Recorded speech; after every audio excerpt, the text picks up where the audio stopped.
Hello, everybody. Welcome to the original Next Level Gaming podcast. I am Mike Mullis, and I would like to introduce you guys to two brand new hosts. I want to introduce them, and then I'll let you know what's going on. First, ladies first, of course. Miss Amber, introduce yourself, please. My name is Amber. I have been playing video games since I was 5.5 years old. I've grown up and for a while there I really didn't like video games, but then my brother introduced me to the Halo franchise, and from then it just blossomed into this absolute obsession with video games, and honestly, it's just gotten out of control. But yeah, I'm a multi-platform gamer. Xbox One, PS4, Wii U, 3DS, and PC gaming as well. So I'm in over my head with video games, but it's definitely a good thing, not a bad thing. Never in over your head on video games. No. So, Amber, it's a pleasure to have you, and we're looking forward to bringing some great insight to the podcast and the things we want to talk about. And of course, if anybody knows you from Twitter, your main obsession is Destiny. Yes. And I think you're the first person I have ever seen to actually wear two headsets at once. You know what? I have admitted that I have a problem. I am known for juggling two consoles at once. I'll have them both on, and I'll just be, checking my armor, swapping it over, and two parties at once is kind of a norm now, unfortunately. That is insane. Well, welcome aboard, and thanks for coming on and being with us. Thanks for having me. And to my Skype right, Enrique, I've known you for a little bit now.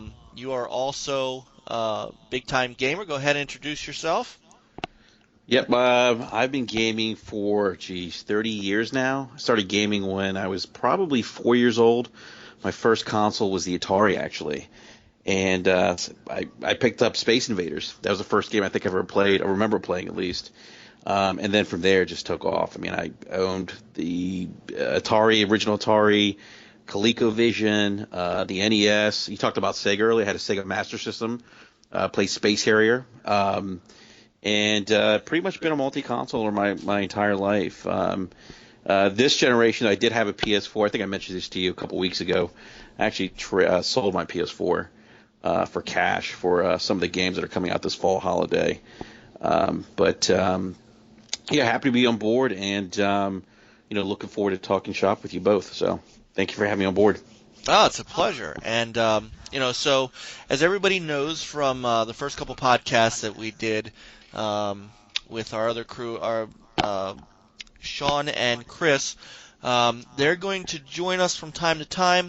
Look, life sometimes doesn't allow you as much time as you think, and I would know I've got 3 kids at home, and so here we are at 10:45 at night recording this, and I kind of understand. I wanted to make sure that we got back on a regular schedule, so I do appreciate you guys coming in. I really do.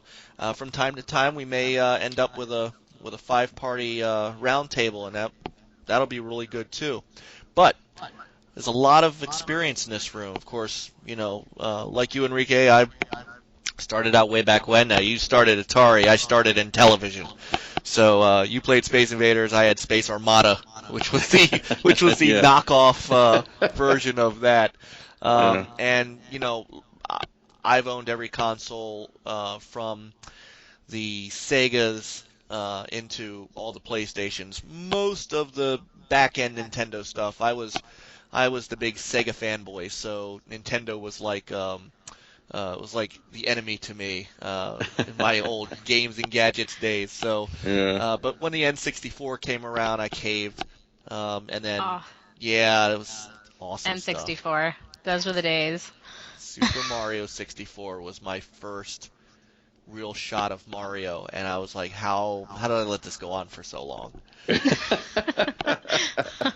And so, this generation, of course, because of the amount of, time I don't have and disposable income I don't have, I am focused a little more on Xbox One. However, everybody who knows me and who knows us from the old website from years ago, that doesn't stop us from really talking about everybody in the industry, good and bad. And Amber, that's why I'm glad you're here. You are consummate multi-platform owner. Enrique, you have some PS4 experience, and you said you were going to get back into that when Uncharted comes around. So, Yep. For me, it's going to be a situation where I've got the money for it, and right now so I'll be more of the Xbox-centric guy, but we're going to talk about a bunch of stuff relating to all the consoles, all of the various companies. And Amber, what better way to start off than with your favorite game? Because My baby. today was Bungie Day. Yes. Yay! And if you had not checked our Twitter feed out yet, or if you are living under a rock, Sony and Activision have partnered to bring a brand new white custom console PS4 Destiny version with the base game and Taken King DLC out. It's September 25th, and I don't remember what I saw of the price though. I'm not really sure. I thought it was at the 15th. It might be the 15th. I'm Yeah, taking a I look think out. it launches with the base game. The base game and the DLC, so it is going to have Taken King with it. Yeah. So, Amber, this was a subject you really wanted to talk about because there were some things that had to do with the Taken King that you kind of wanted to bring up, and I want you to tell us about your desire for the new console. Oh my God. You know what? I want that console so badly, but it's between my year one tattoo or that not year one console, the Taken King console. And it's beautiful. Like I saw it and my heart just flew out of my chest. Like I was like, are you serious? Like no matter what, like it's the most beautiful thing I've ever seen. I have the Wind Waker Wii U, which is amazing. If you look at like the Majora's Mask 3DS, it's just, oh my God, they did such a good job with it. And like honestly, I feel so bad about selling my PS4 just to get it. I'd probably just buy it anyway. Wow, That's dedication. Right. Well, you know what? I've already pre-ordered the limited editions for Xbox One and PS4. I have That's an actual right. problem. You right. You were just saying you dual play Destiny. What is that like? Yes. It's very hard. It's a lot of time. It's a lot of commitment. Remembering, what's on what account, what, things you've already done, like Prison of Elders, the raids, the Nightfalls. It can be a lot, but honestly, it's a lot of fun. I'm still on my never-ending quest for Galahorn. I don't think that's ever going to end. You still No haven't matter got the how hard Galahorn. I have 6 accounts. I have 6 Wow. characters, and I still don't have a Galahorn. Oh my god. Yeah. Good grief. So the butt hurt is real. No, I'm the leader of Guardians without Galahorn, and I'm just like, it's never gonna happen. But that's okay. Oh my gosh. That's okay. Oh my god. All I'll right, keep so playing it anyway. so I pulled up the bundle just so to give everybody an idea of what this thing is. It is a gorgeous looking console. Let's be honest. Yeah. That's a neat looking console. I'm not big into a white console, but if I was, this looks like a white console with a gold. It looks like a stamp. It's really nice. Well, it looks like the map, like in the I guess the Destiny menu is Yes. that's exactly what it looks like, that space map, I guess. So it does come out September 15th. So you were right about that. And it will be a 500 gig limited edition PS4 system, a physical copy of Destiny: The Taken King Legendary Edition, which includes Destiny, the first 2 expansions, and the Taken King. And then, of course, you get an upgrade to the Digital Collector's Edition, which will give you 3 Exotic Guardian class items with XP bonuses, 3 classic-specific emotes, 3 armor shaders, and no special weapon for you. I'm sorry.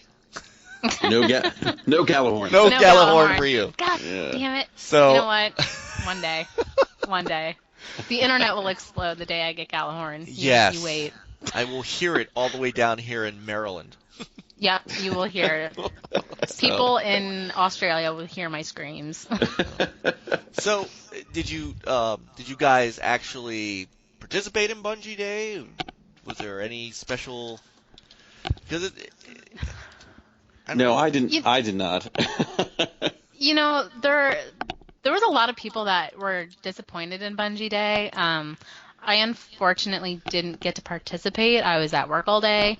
I did check my triumphs, and I'm super, super close to getting that, year 1 emblem. I still have a couple things to do, but that's okay. I'll get them done in due time. But yeah, a lot of people were let down. They, I think, expected a lot more, but to be totally honest, I don't know what they really expected. I mean, it's just a day to celebrate, the community, the game, all the fun times that we've had. And I thought it was really cool that they were doing their year 1 art contest where, like, you make videos and stuff like that to, show your favorite memories from, year 1. And I think it's a cool idea to kind of allow us to reflect back and kind of share, our favorite memories and things like that from the game. So I thought that was kind of cool. But I've been seeing a lot of complaints about, not getting enough free stuff. And I'm just like, Bungie doesn't owe us anything. They gave us a hell of a game. And I mean, I have spent hundreds of hours, probably over 1,000 by now, just having so much fun on this. So it's like, for me, I wasn't disappointed. They gave us that beautiful console. They finally, revealed how we were going to get that year 1 emblem. And for me, as a Destiny fan, like, that was enough. So, Sure. I mean, yeah. I was wondering why they didn't call it Destiny Day instead of Bungie Day, and I've seen this a couple of times, and it's probably just outliers of people that are, maybe a little sad that Bungie is basically doing Destiny, not Halo. Yeah. And Bungie Day, you kind of think of that and you think, well, why weren't they talking about Halo as well? They are. Yeah. They are still known for that 343i aside. 1, 2, and 3 were still their babies. They're babies. Yeah. So I did see that online. I don't know. Enrique, do you play Destiny? I used to, and then I met The Witcher 3. Well, And I hear that a lot. And so that game has consumed my gaming time. I mean, it's probably one of the better, or I should say probably one of the best RPGs I played in a long time, probably since the last Fallout, which I was a big fan of.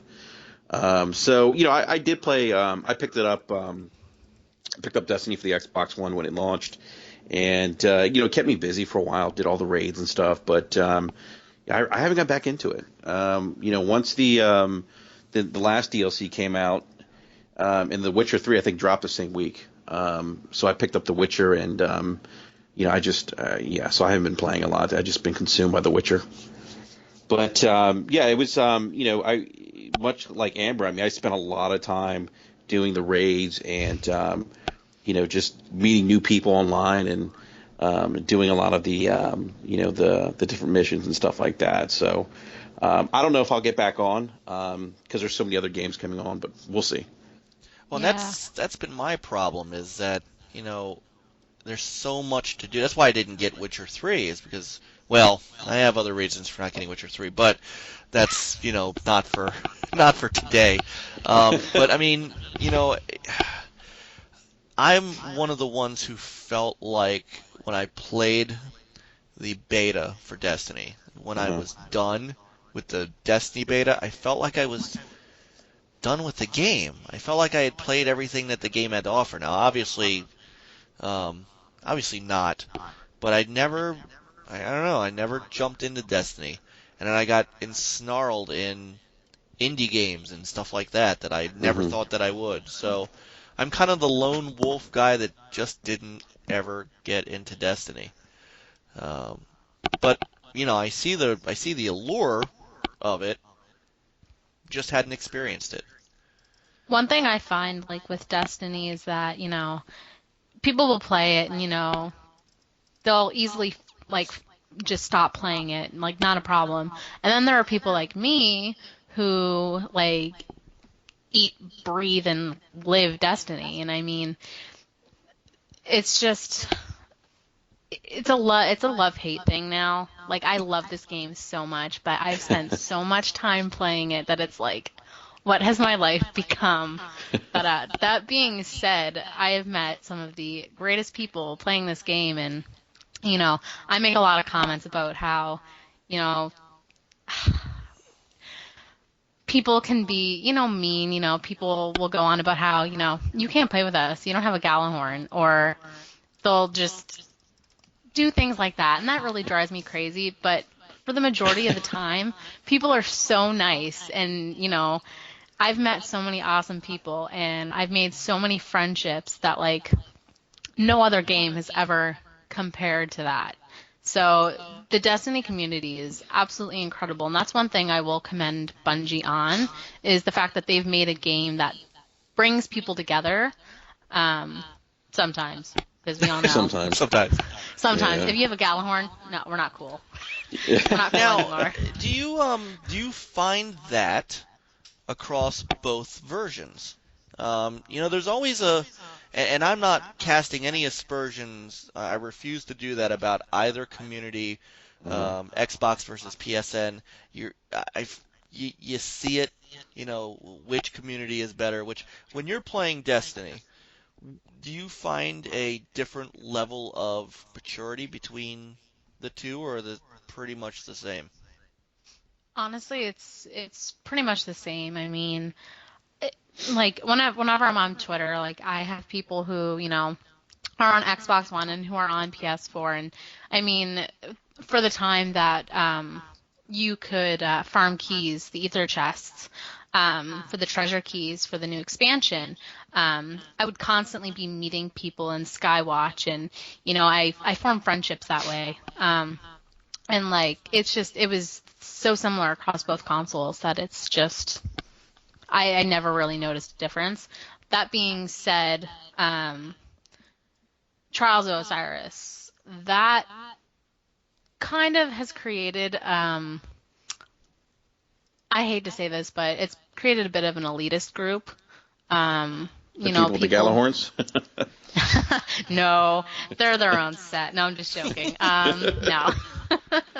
No, I just, I Send don't know, one thing I comments to find is, Amber at.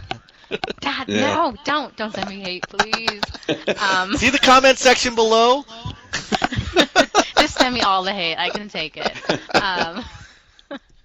Yeah, no, they both have really great communities. I don't think I've ever met anybody who was, rude. I mean, I've definitely met people who were rude because I was a girl, but not on Destiny.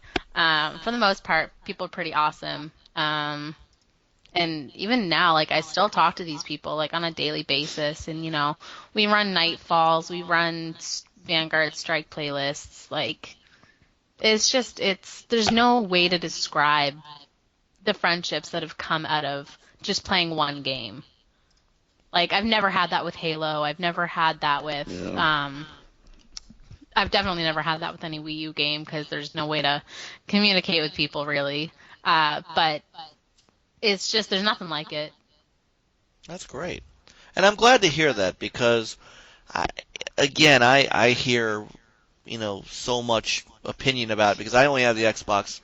And really, I don't do a lot of competitive gaming anymore because I'm old and my reflexes are shot. But I'm not old. I have bad reflexes. It's all good. When Master Chief Collection Yeah. came out is when I really met a couple of really good guys that my buddy who on Twitter is the Mooch. Hey, what's up, Mooch? Shout out to you. Him and I rolled the entire Master Chief Collection co-op, and Oh, wow. that's what I like. And in fact, we did 1 through 4. We played some Spartan Ops, and then when ODST dropped, we both dropped everything we were playing to do that. I'm a Halo guy, but I'm a Halo campaign guy. I totally agree. I just, way back in the day, God, I say this a lot. way back in the I'm with day, you, Mike. when Halo came out for the original Xbox, I did a lot of LAN gaming. And I did a lot of LAN PC gaming too, which is where that came from. Yeah. But as time went on, and I had things like a job and a life, and I couldn't dedicate 12, 14 hours a day to sit and play Halo. I wasn't as good as everybody else. So I said, well, I'm done playing competitive multiplayer, and I switched to basically being a campaign guy. So co-op games are really where I'm at. So I don't get a chance to get out into much of the atmosphere of Xbox Live and PSN because really any of the let me back up and clarify one thing. The one competitive game that I do still play is Titanfall. Oh, that game. But I love that game. I'm usually playing with a party, and we keep party chat on, and we talk amongst each other. But Yeah. so, wait, is that another game you play, Amber? That is another game I play. That is another game that I am absolutely in love with. That was actually the game that got me into multiplayer. I, for the longest time, hated multiplayer, and then a friend of mine actually gave me the beta key, and Oh, wow. I played it, and I was like, this is the most fun I've ever had. I have the Titanfall controller, which I'm actually using right now. Nice. I spelt pop on it one night, and I thought my life was over. I was like, no, I can never replace you. No. So, the Taken King. Let's switch a little bit. Oh. I assume. Yes, It's a hot Enrique? topic. Yes, a hot topic. Yeah, especially after Very that, hot. especially that interview with Eurogamer that didn't go so well with Luke Smith. Oh my. Yeah. That stirred a lot of commotion, and it's funny because even my casual friends who kind of like dibble and dabble in Destiny a little bit, like gamers I wouldn't expect to talk about stuff like this, like they hear in the gaming media, were talking about this interview, and they were a little turned off by it. Yeah, and it wasn't even so much of what he was trying to say. It's kind of flat out what he said. Yeah. He kind of came across like, I don't know, I don't want to say jerk because maybe that's too strong a word, but it's almost like he was trolling the interviewer, like he's basically like, this is what it is, and I can tell that you want it, but you're, I don't remember the exact words. It was kind of like he was basically saying to the guy who's doing the interview. I don't remember who's doing it for Eurogamer, but basically saying like, I can tell you want it, and if I showed you a video, you would pay the money for it. Like you would basically throw your cash at at this. Right. He literally said that. Yeah. So it was kind of like, I don't know, maybe I don't know if condescending is the right word. It just didn't seem right. You know what I mean? Like it. Well, and let me throw the slight devil's advocate in. So, one of the things that always gets lost when a developer or a publisher sits down with any kind of media, because I've been on that end of it, on the media end, and I've interviewed companies and execs and things before, so I can understand this. There's a little bit of context that goes into what gets said, and I want to harken back to E3 2014, because everybody who knows anything about that E3 always goes back to the Larry Herb Angry Joe interview. Oh yeah, I remember that. And Yep. Angry Joe even said it himself. That's not how it went down. But that doesn't matter because Huh. the you know the fanboys went berserk, Yeah. and it turned into this thing, a meme just about the whole flipping of the switch and stuff like that. And Major Nelson has always known how to talk to Angry Joe because they've done it before. They were Mhm. just being themselves, but that's Mhm. not how the internet took it. So when I read this interview with Luke Smith, I didn't get exactly the same. Like did literally say, if I fired up a video right now and Yeah. showed you these emotes, you'd throw money at the screen. Yeah. I don't think that he was trying to be a jerk about it. I just think Yeah. I think he was saying that they're really confident because he said that earlier. I'm really confident that you know this is really good. We're comfortable with what we're giving Mhm. players. And I think it was more the words than what he was trying to say. Yeah. Mhm. Like, I mean, it's so easy to take something out of context and make it something that it's not. And I find that happens a lot. I tend to be very, you know, lenient with stuff like that because I mean, it can go any way. Like, I mean, I know I've been in situations where I've said something and, people take it the wrong way when I know and, the other person knows that it's not meant that way. So when I read about that and I heard about that, I was just kind of like, okay, I can take that, the wrong way, like right from the get-go, or I can, take a look at it from like a different perspective and kind of think what he would be thinking. And I totally agree. Like, he's confident in the fact that if he were to show a video of those emotes and stuff like that, that people would throw them their money. Hell, I would. Here, take my damn money, just take it, you can take all of it. You know what I mean? I don't think he even said himself in his apology something along the lines of that he didn't mean it like the way it came across. He's bad in interviews or something like that. I can't remember it quite right, but I mean, a lot of people gave him a lot of crap, and I mean, people just take things so seriously these days, and I mean, I don't think he meant anything, bad by it. Yeah. So I think No. people should just cut him a little bit of slack, really. Yeah. But, You know what's interesting is the non-gaming media kind of ran with that story too. yeah. I remember seeing things on like non-gaming websites saying mentioning this interview and how it was a PR disaster for Bungie. Yeah. So I think a lot of that maybe backlash that Bungie got from that interview was also in part because of I think some of the things that were out there through the non-gaming media about the interview. So Well, and it didn't help. Exactly. Right, and it didn't help that they really were kind of people thought they were really double and triple charging them for stuff that they already had. So I mean, yeah. I think he was trying to justify what Bungie and Activision were doing. Because if you notice, after all this went down, Hmm. it wasn't even so much that they were trying to apologize for what Luke Smith said. They were talking about changing how they were going to present the actual editions Hmm. and stuff. So they were changing how this new expansion and how the DLC and how all this was actually going to be priced and Yeah. sold.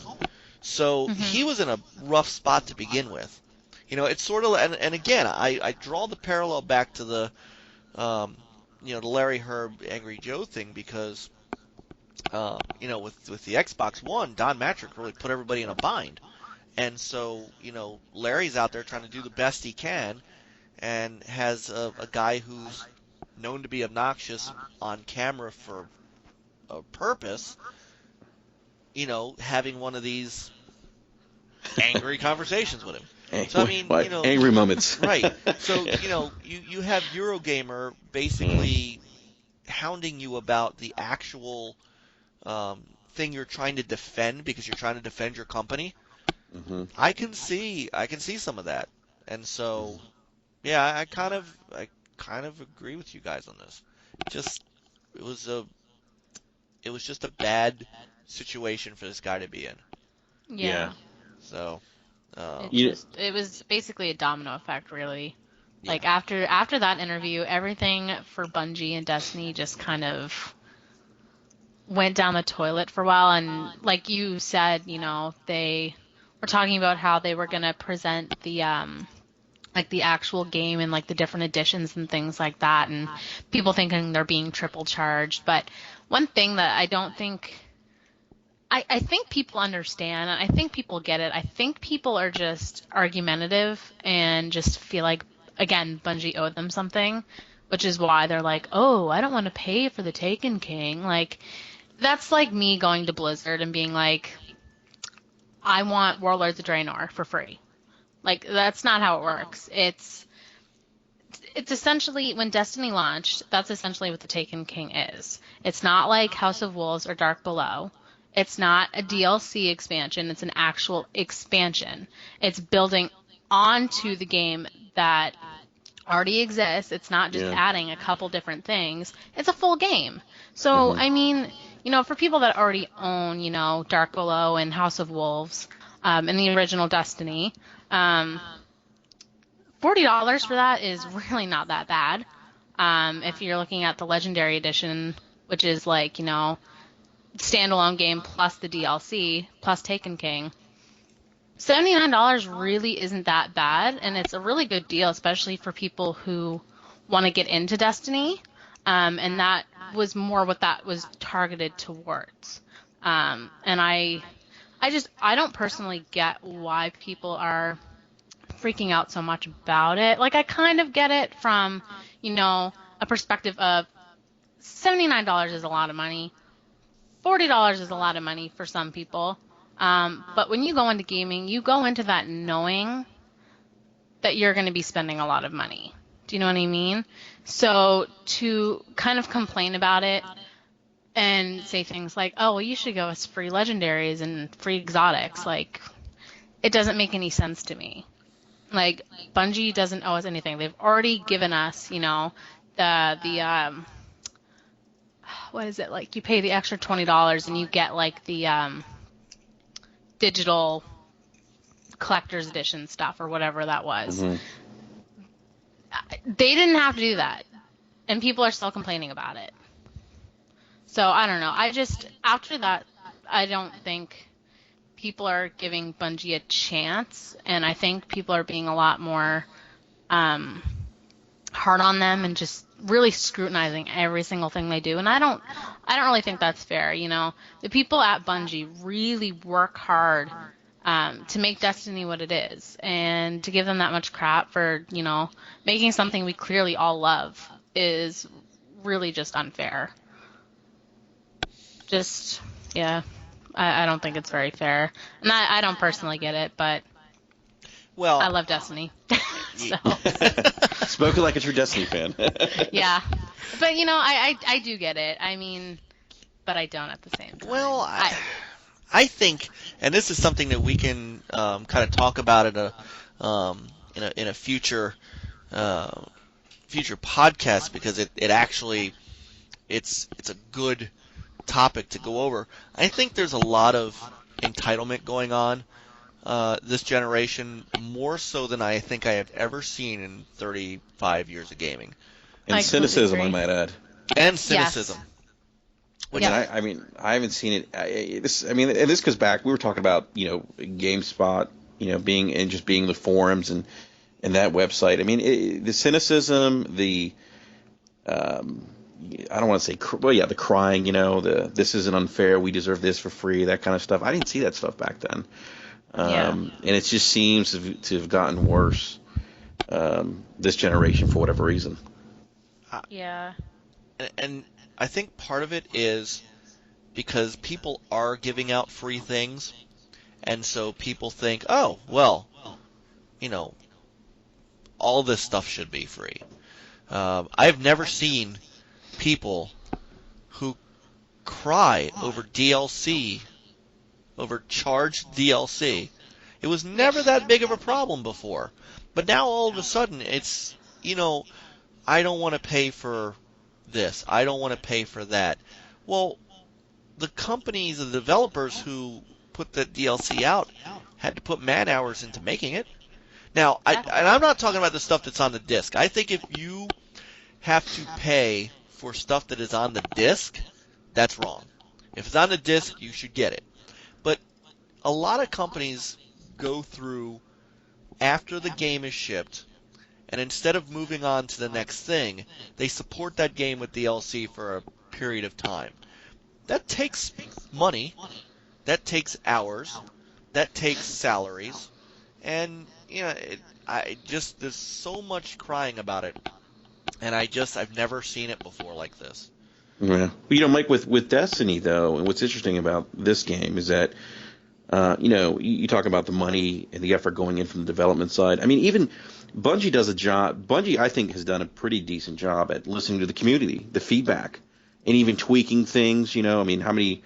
I can't even imagine. Think about how many weapon tweaks they've done, or different not auto rifles.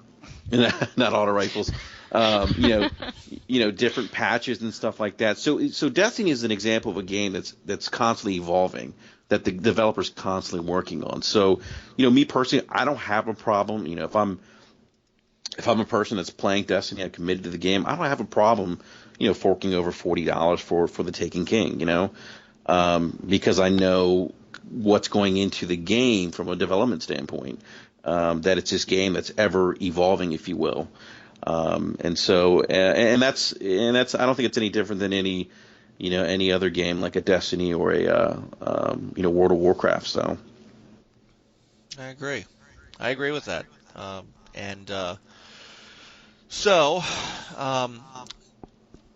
I guess the big question then is, since we're going to wrap up the Taken King here, what are you guys most looking forward to in the Taken King?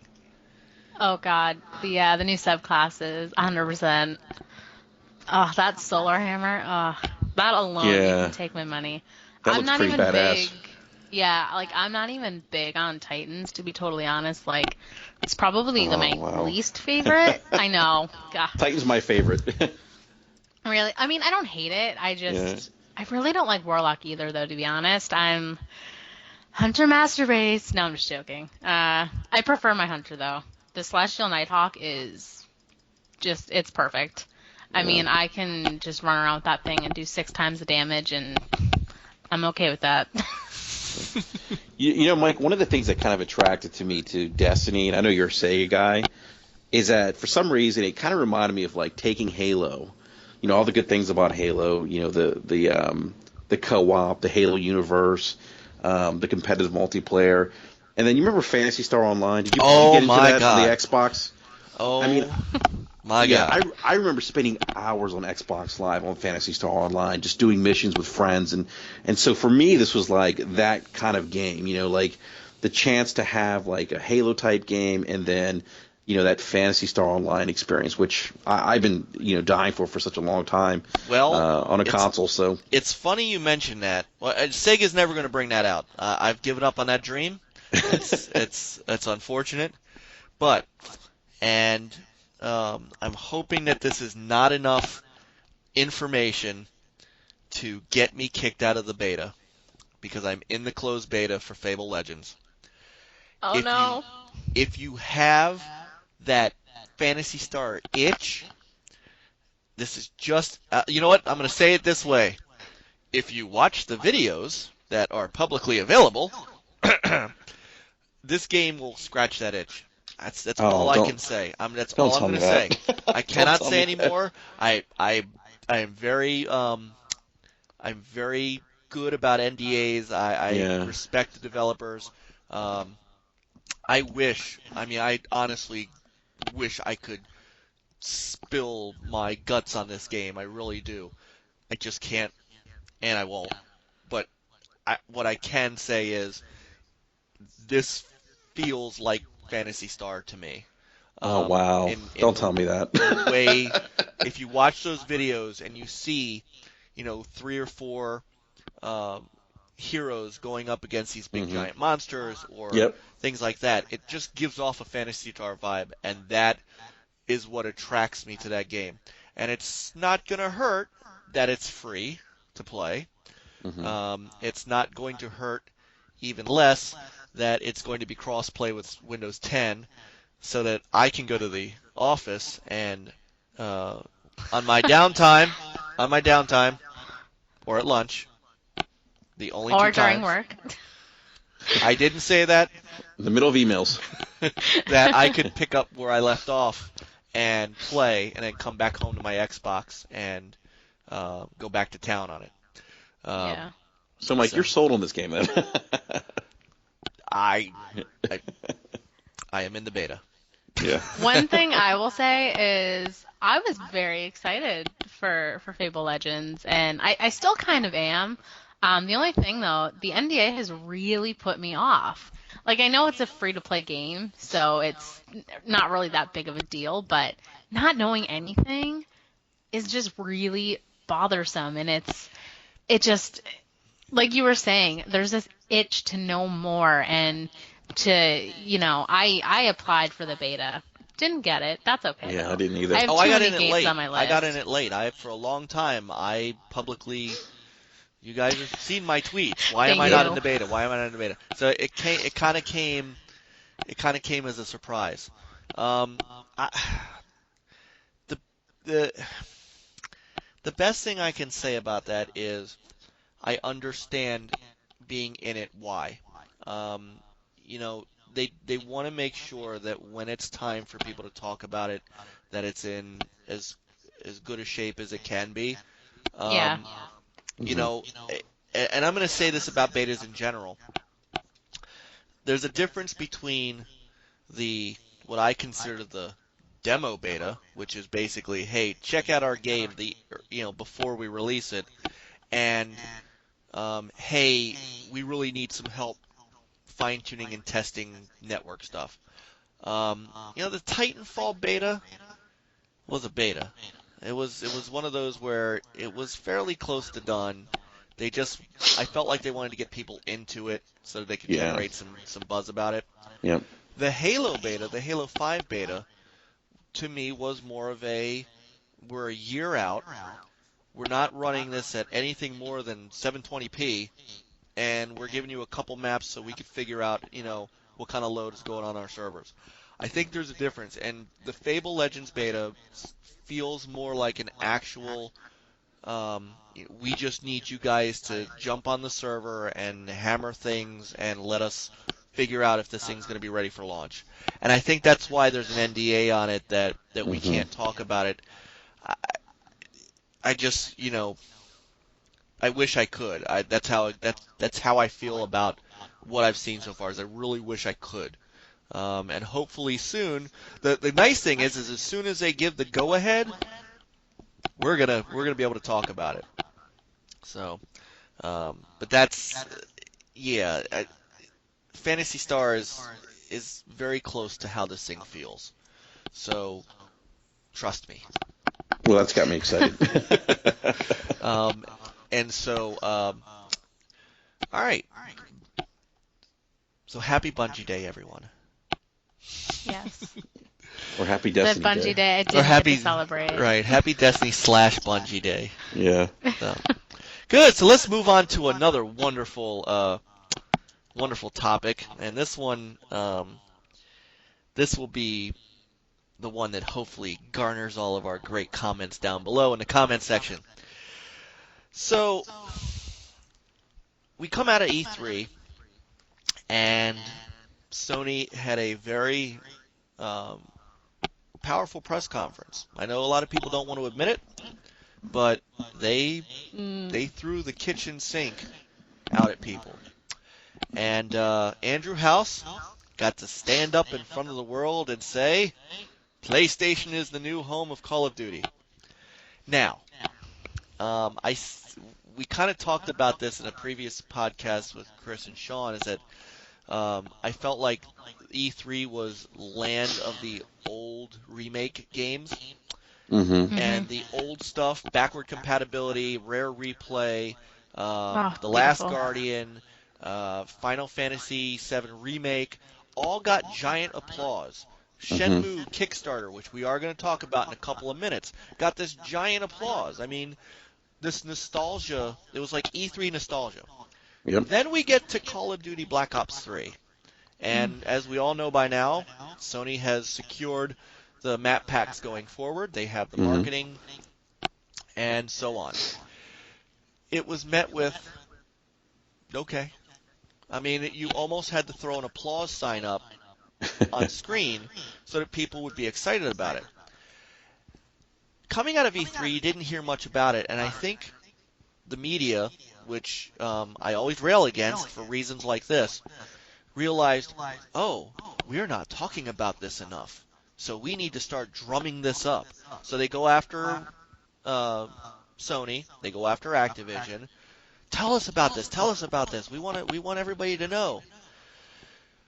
So my question, and I put this out there on my Twitter the other day, is does this really matter anymore? And do these map packs make a difference over, say, an Elite controller? Are people really, are all these people really just going to go, oh, you know what? I've been playing on my Xbox for so many years, and the last 2 years, and Sony's got the marketing now, so I'm selling my Xbox and I'm buying a PlayStation, and from now on that's my Call of Duty box. No. I want to get your takes on it first before I give mine, and we'll try to go from there. I have some thoughts on this, and I want to see if they mesh with yours. So, ladies first. Or Enrique first, whichever one. I'm sorry, ladies first. Yeah. No, you can go right on ahead. That's fine. I don't think it's that big. To me, at least, I don't think it's that big of a deal. I don't think it may sway some of the like hardcore, like super hardcore Call of Duty folks, maybe to get a PlayStation 4 if they don't have one, or if if they're multi-console owners, maybe switch over to the PS4 version. But I don't think it's going to make a big difference. Maybe if this is Call of Duty, last gen, when Call of Duty was really, really, I mean, it's still a big franchise. But maybe maybe during like the Modern Warfare era, maybe this would be a bigger deal. But I think that applause pretty much, or that lack of applause, if you will, at the Sony press conference, I think that pretty much sums it up. I don't think people care either way, to be honest with you, and I don't think it's going to make a big impact. For Sony to have the marketing now with the new Black Ops. So I just don't see it as a big deal, really. Yeah, I totally agree. Like, a couple of people on my Twitter were actually, mentioning that they were going to sell their Xboxes just so that they could have, Call of Duty on the PlayStation 4. And I mean, I get that, but at the same time, it's like, is it really that big of a deal? For me personally, I have had bad experiences with Call of Duty, so I'm just not a big fan in general, but even when I was watching their presser, when they announced the Call of Duty, it didn't matter to me, and I don't feel like I'm alone in that either. I just feel like people just don't care. I feel like people, if they're really that much of a hardcore fan, they will switch over, and that's great for Sony, that opens themselves up from more people to buy the console, and that's great. That's a great marketing strategy. But at the same time, it sucks for people on Xbox One because they're just left high and dry. Some people can't afford to go and buy a PS4 just for Call of Duty. So it's I don't know. And here's where I don't understand it. Maybe because I'm getting old. Could be. I'm pretty set in my ways with things like I prefer the Xbox controller. I always have. The DualShock 3 was always kind of clunky to me. The DualShock was always clunky to me. The Xbox controller always felt to me like a Dreamcast controller, and so I naturally gravitated towards it. I in my mind, I can't see how pro players who have played on an Xbox so long, and many of them have probably chosen that because they like the controller. We're not talking about Destiny where the DLC is a year out. We're talking about 30 days, a month. If Mm-hmm. we're talking about MLG or esports or any of these tournament folks that, if they're in kind of, if their players are embedded in Xbox, they could wait a month for the tournament. They could just plan it a month ahead or a month back instead of switching their entire their player base. And I, is it a thing that the controller and the online experience and what they're familiar with gets trumped by map packs? I mean, because I don't understand it, so I may be totally wrong in thinking that those kind of preferences are take precedent over map packs. But am I wrong in this? No, I totally agree. Well, I think for some people, it's just the itch, to get that DLC day one and not have to wait 30 days. I think you'll have some people, but I don't see, like I said, I don't see a lot of people making the switch for some of the reasons you just mentioned. The controller in particular, like me, if I was a Call of Duty player, hardcore, the first thing I'm thinking of is the controller. And for me, for first-person shooters, I just feel like, and I've always felt this way, that the Xbox controller is the better controller for that genre. But you may have some people that want to get that DLC day one and don't want to wait 30 days. But I think probably the majority of folks will probably just wait the 30 days out just for the preference of online, and then the preference of maybe playing on Xbox Live with their friends. They've been playing Call of Duty with for the last couple of years, and then for the controller. But you have the Elite controller coming out. Mm-hmm. This thing looks badass. I mean, Oh yeah. I can't afford it. There's no universe in which my wife is going to let me buy this controller. I could sneak it into the house and hope that she doesn't find out how I got the money for it. That's how it's getting in. But if I feel your pain, by the way. If I want it, but it's not pink. It's not pink. Yes, but you might be able to get pink sticks. Yeah. I know. I'm coming for Phil Spencer. I want that pink controller. I don't care what it takes. It's gonna happen. But we have this controller coming out that is built for hardcore gamers. What's going to be more important? What's going to tip the scales? It just, I feel like if you are a pro player, and the reason you're a pro player isn't the map packs, it's the controller, or you have invested all this time, and all of a sudden it's, oh, Sony has the marketing now, I must go that way. I feel that's sheepish, and I just, in my mind's eye, I can't picture it. And for me, I feel like this is 2 years too late. Enrique, you touched on this. People have been playing on Xbox Call of Duty. It's not like Call of Duty has been available only for the Xbox. It's not an exclusive, and it's not a PS4 exclusive either. They're launching day and date. Nobody even knows when the DLC is coming out, or it hasn't been even announced yet. No, yeah. But I feel like if they had done this in 2014, when the consoles were launching, and they got the upper hand from Microsoft at that point, maybe you're pulling across the pro players that want to move up. But a lot of those pro players that moved up to the Xbox. I've got to think that some of that has had to do with the controller. And maybe 2 years ago this wouldn't make a big deal. Maybe 2 years ago they would. Because if you look, the other thing too is, and I realize that it hasn't sold as well as Call of Duty, but if you look and see what happened with Battlefield Hardline. Now, a year ago, Sony steps out on stage and says, not only are we marketing Battlefield Hardline, but you guys are getting an alpha today, and all the PS4 players got in to play the alpha. They got into the beta first. They get all the DLC first. They marketed the game. It didn't sell as well as Call of Duty. And I typically don't like to go to MPD numbers, but if you looked at the numbers, at least here, the Xbox version outsold the PS4 version, despite not being marketed at it.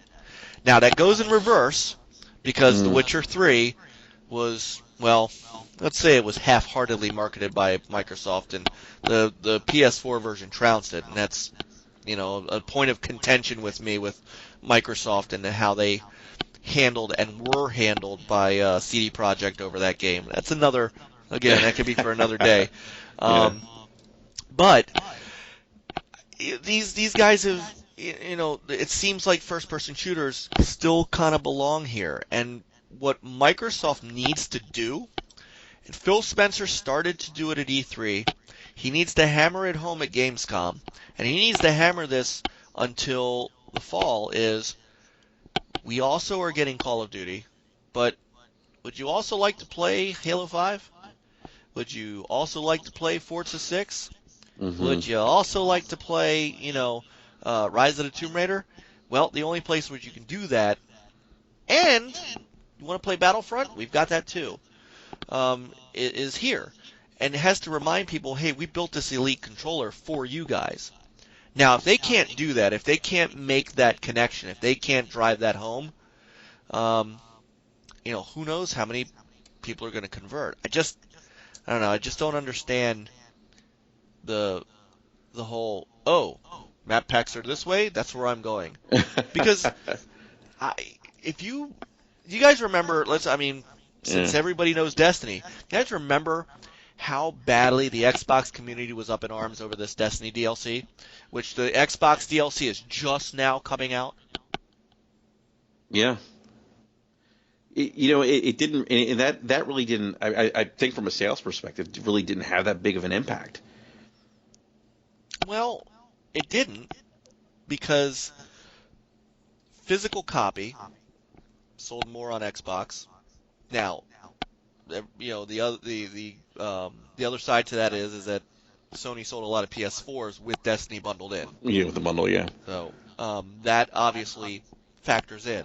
But when you go box copy to the what I call the current base at that time, that snapshot, Microsoft did very well on that game. And so marketing doesn't always do it. With this particular one, because it's Call of Duty, and because everybody makes a big deal about the map packs, I don't know. I feel like this is they can say it all they want. Activision and Sony can talk about how, their relationship and their Destiny relationship. Tell me if you guys agree with this or not. I still feel to this day that the reason Sony has that marketing deal is because Microsoft let it go, not because Activision moved. Yeah, absolutely. I mean, Phil was talking about, investing more in first party and kind of going in a different direction than they traditionally have, with, locking down, paying money for DLC, instead of taking that money and investing it internally. So yeah, I definitely they feel like they walked away from it. I don't think there's any ifs, ands, or buts about it. Especially with Phil talking about, the focus to build up the internal studios, to build up first party games, to make new IP. And we're starting to see some of that, with this past, E3 with some of the, the first party games are going to be launching this fall. So yeah, they definitely walked away. I don't think it was something that, Activision said, hey, Microsoft, we're not going to work with you. We prefer to work with Sony now. I'm sure they had their chance and just, walked away from the table, if you will. Amber? Yeah. No, I agree. I definitely think Microsoft walked away. But at the same time, I don't think it was really that bad of an idea. Because, they are kind of going in a different direction, with wanting to work on like new IPs and things like that. I definitely think it's a smarter move. And I honestly it could go either way. People could up and leave and, flock like birds or sheep or whatever to, PlayStation just for that map pack, but I really don't think it's going to make that much of a difference to people. For the most part, people are probably going to wait it out. I don't think it's worth, spending like $500 on a new console just so you can have a map pack, a month before everybody else or whatever. So, I mean, I definitely think they walked away from it. Do I think it was a bad move? Not really, no. It sucks, like I said, for Xbox players, but at the same time, it was a smart move, and I definitely think they should, work on their IPs and things like that. So I agree. And so speaking of their IPs, I'm going to throw a slight curveball at you guys. I want to get your opinions on Gamescom, because that is an interesting, we talk about Microsoft moving first party. We know that Sony is kind of pushing towards the third party relationships, and they've got Call of Duty, they've got Battlefront. They're in a good position with Metal Gear Solid. They have, most likely a Battlefront bundle is coming. Most likely a Call of Duty bundle is coming. So you have them moving kind of in the third-party direction. Microsoft is moving in the first-party direction. And now we have Gamescom coming up. So, as most people might know by now, the interesting thing about Gamescom, Microsoft is coming with games that we haven't seen at E3. Scalebound, Quantum Break, and Crackdown. Sony is actually holding off on any kind of press release. Now, they're going to have a booth, of course, and they're going to have playable games and that kind of thing, but they're holding off on a press conference until the Paris Game Show, which happens to be right around the launch of Halo 5. So, I haven't figured out yet if this is a good move for Sony or not. Not actually having a Gamescom press conference. However, it doesn't seem to be hurting them in sales. I mean, they're still dominating console sales, even not having anything ready from their own first parties till 2016. What do you guys make of this? Well, I think that this is probably more so reflective of the fact that they don't have a lot of first-party stuff to show. They're doing the whole Paris. Is it the Paris Game Show? Yes. Isn't that kind of like their, I guess, I don't know, makeup for not going to Gamescom? I've never heard of it before, to be honest. Yeah. With you. But they're going to be there. They're just not doing a press conference. Yeah, They've got a booth, and they're going to show off, games. I believe Uncharted is going to be playable there, and a number of things are going to be playable there. Just, but they don't have anything to announce. I mean, what else is there for them to announce? I mean, we've seen The Last Guardian, right? We've seen the new game by was it Horizon? Horizon, which looks Horizon really Zero cool. Dawn. Yes. I pre-ordered that like the day they announced it. I was like, yep.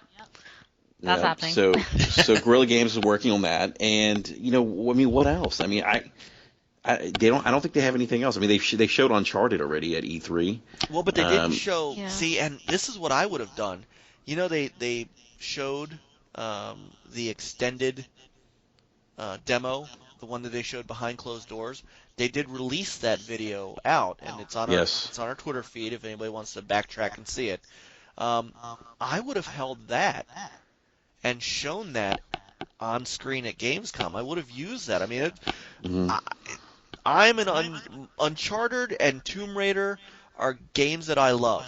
So when I had my PS3, Uncharted was like the big franchise for me. I've played all three of them, and Uncharted 4, what they showed at E3 looked really good.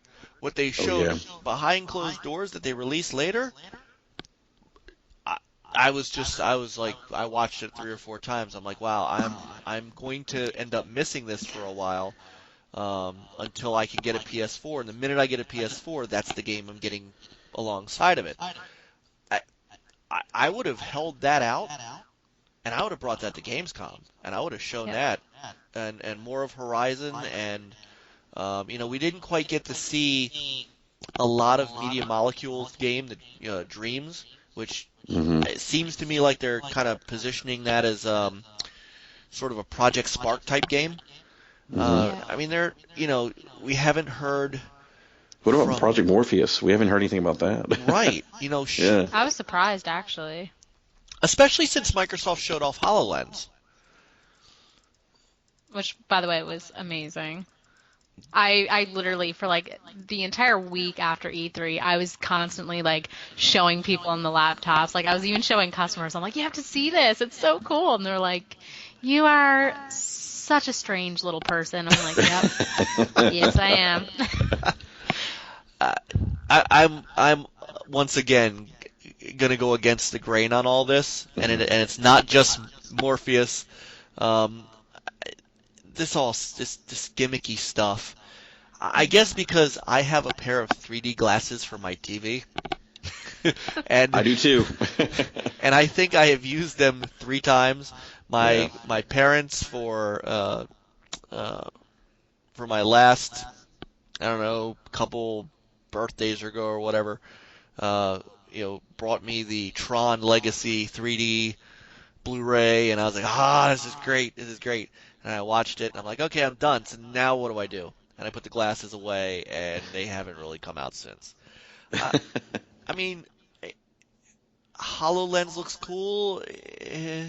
So does Morpheus. So does Oculus Rift.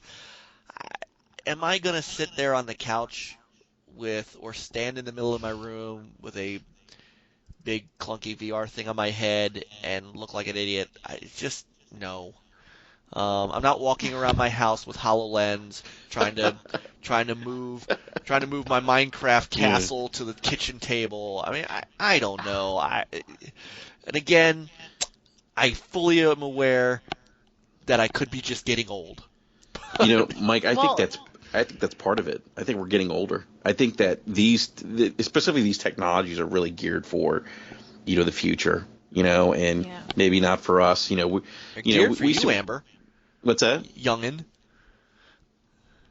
I'm sorry, Mike. I said they're geared for you, the youngin. Yeah. Oh, yeah. Well, see, Yeah. my thing is, I'm honestly, I'm really not that excited by Project Morpheus or Oculus Rift. They don't really appeal to me. I totally agree. I wouldn't want to walk around my house or, stand in a room with, a headset on, just, with things in front of me. But at the same time, I look at HoloLens and I'm like, what the fluff? That is amazing. It's just, it's cool, but at the same time, it's like a 3DS. You have that option of, using the 3DS or using the 3D on the 3DS. But do you really use it? Yeah. No. A lot of people really don't use it. I don't use it because it hurts my eyes. So, I mean, it's definitely a gimmick, and people are still going on about how they want hoverboards. We're getting to a point in time where, things like that, people kind of expect now. I definitely think it's cool. I think it's a cool idea. Back to the Future ruined that. Yeah, oh yeah. No, definitely. Definitely. Do I think it's going to be, a thing that's going to last a long time? Probably not. For now, it's cool. But, I think the other day, a coworker was looking it up, and I think it's $1,000 or something for HoloLens, and it's that's ridiculous. Oh, that's insane. It can't be. I could be totally wrong. I There's can't. always room for error. Well, no, I'm not saying you're wrong. I'm just saying I can't picture that as a cost unless you are talking about a business use version of it. Well, from what I hear, what I've heard, it ships with an Xbox One controller, which makes sense. But Correct. I don't know. It's completely wireless, right? So you would think that it would have to, have good battery life. It would have to be pretty damn expensive to, make, at least to have it, last. and actually be. Well, yeah, and I don't know how much Oculus Rift costs. But that's sort of. Well, maybe it's not because that requires a PC. So you very well may be correct. The HoloLens is supposed to be um, a built-in, all-in-one thing that doesn't require another piece of equipment. So Yeah. you may be right. It would be the equivalent of buying a $1,000 PC/monitor combo. Yeah. Well, if anyone knows the answer, they can comment below, because honestly, I don't know. I don't know. My friend could be wrong. I'm probably wrong. I'm almost always wrong, so that's okay. Well, all right. So I wanted to slide this back to Gamescom, just because I wanted to see what you guys thought about the what was going to happen there, and then how that's going to slide into this Paris Games Show, and how that's really going to define the fall. Do these? I can't really call what's going to happen in the fall. You would think that Microsoft would run away with things because they've got the lower priced console, plus they've got these, this incredible lineup. But that hasn't been the case. Price hasn't done it. Games don't seem to do it. So Gamescom is kind of interesting because Microsoft is really going to have the stage to themselves. What's going to happen here?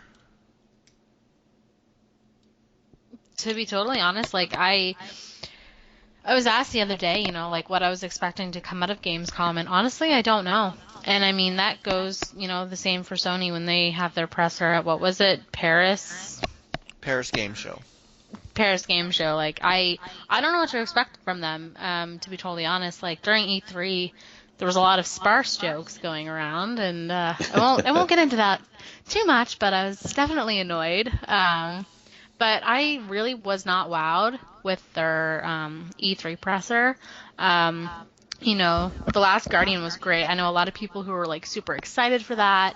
There was Shenmue, which people were freaking out about, and that makes me excited for them. But for someone that's never played those games, it was kind of meh.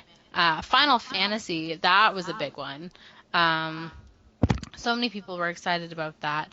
But again, I wasn't wowed by it, and I don't know what to expect from them coming out of that. And with Xbox going to Gamescom, I have no idea, what they're going to come out with. Hopefully they'll give us some more stuff with Halo and some more stuff with Tomb Raider, but to be totally honest, I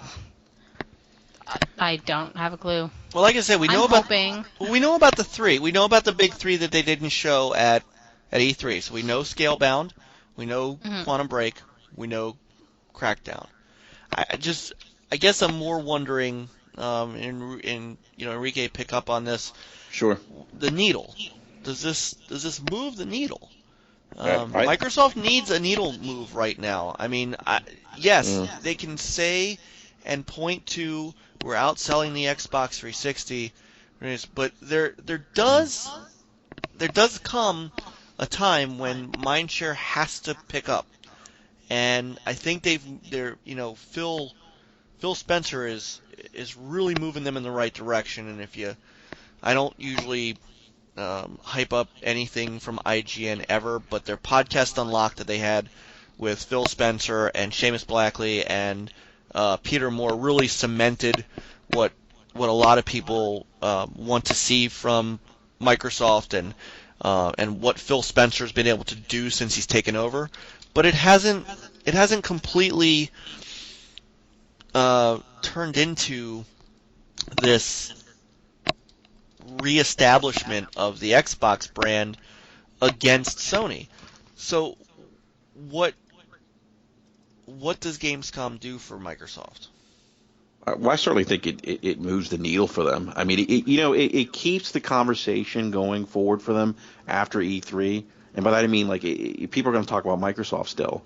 So you have E3, you see all these games. We have backwards compatibility, which I think is huge. That was a huge announcement at E3. Game changer. Yeah, I mean, and that's huge from the standpoint of now you can, trade in your 360 towards a new Xbox One and potentially keep, the majority of your library. But we have all the first party titles that they talked about. And we go to Gamescom, and I think Quantum Break's probably the one game that has been talked about, since since what 2013 or 14 when they first showed it, and then we saw Crackdown last year. There's talk about that and using cloud. One of the first games to really utilize the cloud. And then there's Scalebound. And so, we have these three games, and they're games that people are hyped about. And, we're going to get, some new game footage and some new updates about these games. And I think that's going to just add on top of what we already know is coming in 2015. So I'm assuming that most of these games will probably launch 2016. And so I think that keeps that momentum going. I mean, especially if you're center stage, like Microsoft is at Gamescom. You're kind of the only player in town right now giving a press conference, and you're showing three games that no one, well, we've seen, but, new footage of games that people, in my guesstimation, are really anticipating. So I think that this helps them going into holiday with the strong third-party support, the strong first-party lineup. I think the price is right. And then backwards compatibility, and then all the stuff we're going to hear from Gamescom. So I think they have a lot of momentum going here. So I definitely think that this is going to move the needle forward for them. Okay, and so Amber, from the PlayStation aspect, since you you're heavy into, and you just talked about Final Fantasy and Shenmue and things like that. I said this before. I thought Sony had a strong press conference in that they played to their base. So, they wanted, of course, to say that they were the place for everybody to play, which is why they got Call of Duty marketing and that kind of thing. But, Last Guardian is not a game, I think, that was going to have people go, oh, now I have to have a PS4 who, have an Xbox or anything like that. Shenmue, the same thing.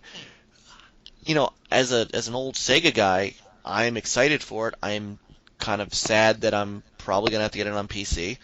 But, I thought they had a strong conference for playing to their existing install base. So they go to Gamescom, or they're going to Paris Game Show. What do they do? What do they need to do? Honestly, like, when they were at E3, I mean, like you said, they really only appealed to their existing fan base and, coming with games that, people were really looking forward to.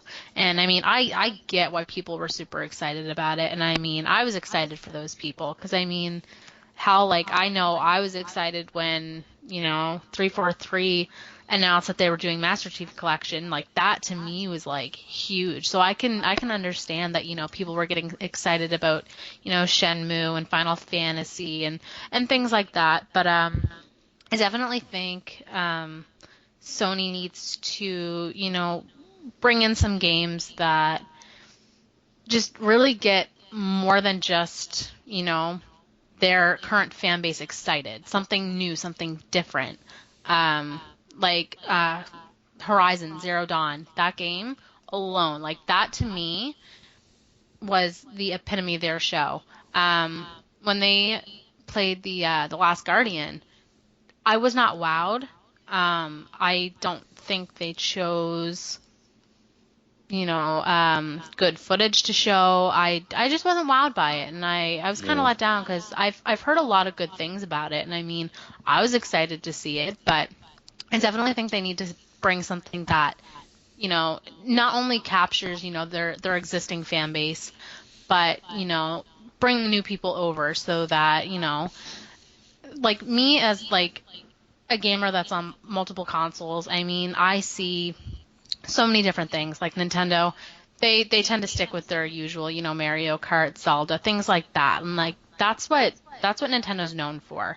And I can really appreciate that. But at the same time, when you've done that for so long, it's time to bring something new. And I definitely think Sony has kind of stuck towards that. While the Call of Duty marketing thing with the map packs and stuff like that was a good idea, it's not enough. I just want them to bring something new. And Horizon just wasn't enough. Like, it was definitely a step in the right direction. It was cool, it was different, but they just need something else as well. So did they bring that to Paris Game Show? Yes, Okay. absolutely. I think they shouldn't have waited so long. I think, skipping out on Gamescom was kind of a bad idea, especially where, the holiday lineups are starting to come out. And to be totally honest, Xbox has a very strong holiday lineup. So I don't know. I feel like it might be overshadowed, and that kind of worries me a little bit. Fair enough. And Phil Spencer actually said this. It was not Phil Spencer. Peter Moore actually said this, and it's something that I think if more people understood and more people saw, the gaming industry would be better off. Is that you can't have one dominant console. No. You can't. Everybody's got to push each other. Everybody's got to compete, and everybody has their preference, and you have to be able to fill that preference. And it's up to Sony and Microsoft and Nintendo to tell us about why we should buy their console, which is what the exclusives are for. But at the same time, there shouldn't be one console that just runs away with the entire world.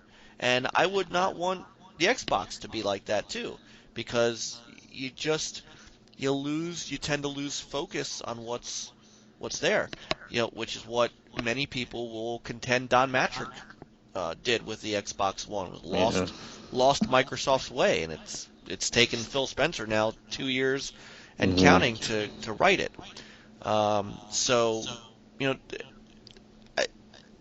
I'm hopeful that Paris Game Show comes up with some good stuff for Sony, just like I'm hopeful that this holiday season is a boon for Microsoft, because they both need to coexist so that they can push each other. Exactly. Mike, I think that I think they'll show Morpheus. I think they're really good at kind of like rallying their base.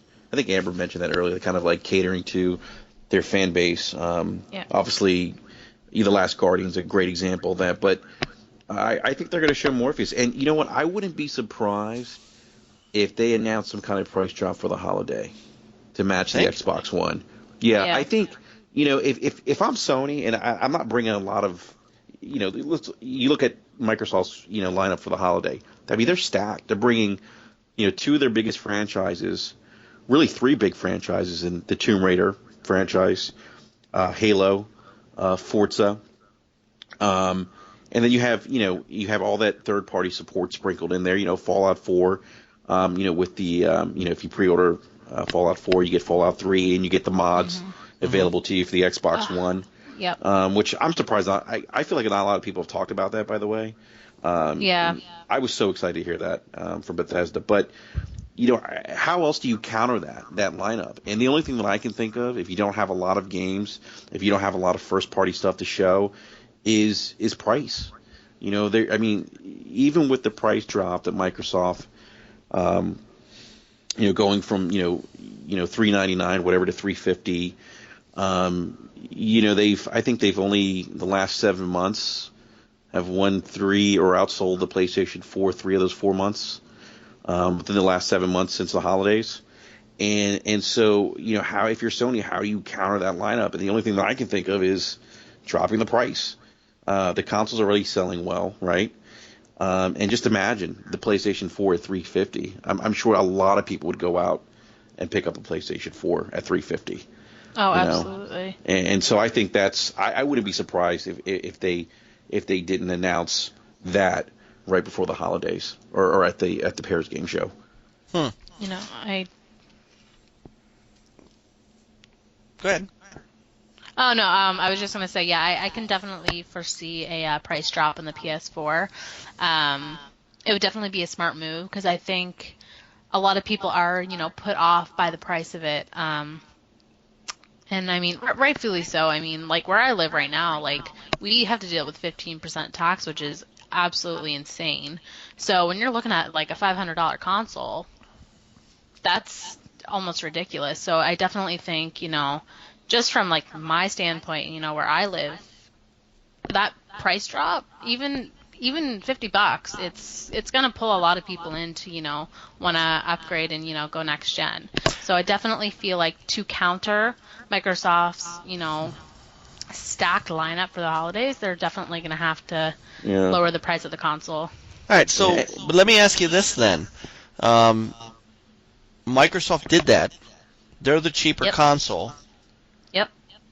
They're still, for the most part, sitting behind Sony. So why is that? To be honest, I really don't know. I think when people go to buy consoles, I don't really think they're looking at price. They're looking at what they want. Someone's not going to go into a store and be like, am I going to get an Xbox One or am I going to get a PS4? They're not going to look at the price and be like, this one's cheaper. I'm going to buy this one. If they really wanted an Xbox One or if they really wanted a PS4, they're going to pay the little extra or, they're going to pay a little less. I don't really think it matters to them. Um, but there are some people who, price does definitely let them um, go the other way and, kind of go against what they really want. But it's really hard to say because, I mean, I get people coming in all the time and it's just because, they want what they want. But with those games out there, wouldn't they want the Xbox, or would they look at price at this point? Um, and it's such a weird situation because I kind of agree.